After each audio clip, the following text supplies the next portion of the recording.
یہوہ خدا نے لوگوں کے نام بدلے اور اس کے بعد ان کی زندگی بدل گئی. اسی طرح مسیح یسو نے لوگوں کے نام بدلے اور ان کی زندگی بدل گئی. لہٰذا آپ کا نام آپ کی زندگی پر اثر انداز ہوتا ہے. اپنے بچوں کا نام رکھنے سے پہلے ان کا نام کا مطلب اور بائبل میں اس کردار کو ضرور جانیں.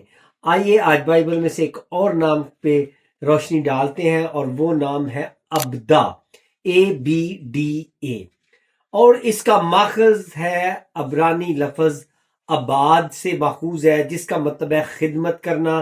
عربی میں بھی عبد لفظ موجود ہے جس کا مطلب ہے بندہ اور معنی ہے خادم، بندہ. بائبل کے کن مقامات میں اس نام کا ذکر آیا؟ پہلا سلاطین 4 باب اس کی 6 آیت میں، اسی طرح نہمیہ 11 باب اس کی 17 آیت میں.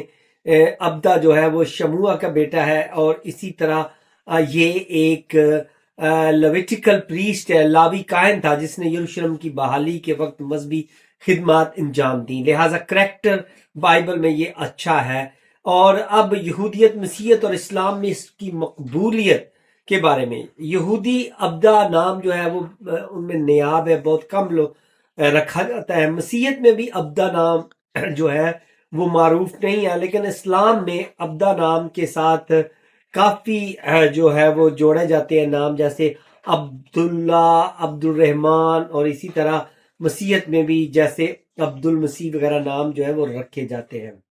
لیکن اس نام کا جو عرفی نام ہے، نک نیم ہے، وہ آپ کیا رکھ سکتے ہیں؟ وہ ہے ابدی، ابو، ایڈی. یہ نام اس کے عرفی نام ہے. لیکن یہی مردانہ نام جو ہے اسے لڑکیوں کے نام میں بھی اس کے ترمیم شدہ جو لفظ ہے اس کو بنایا گیا ہے، جیسے کہ عابدہ، یہ اسی نام سے بنایا گیا ہے.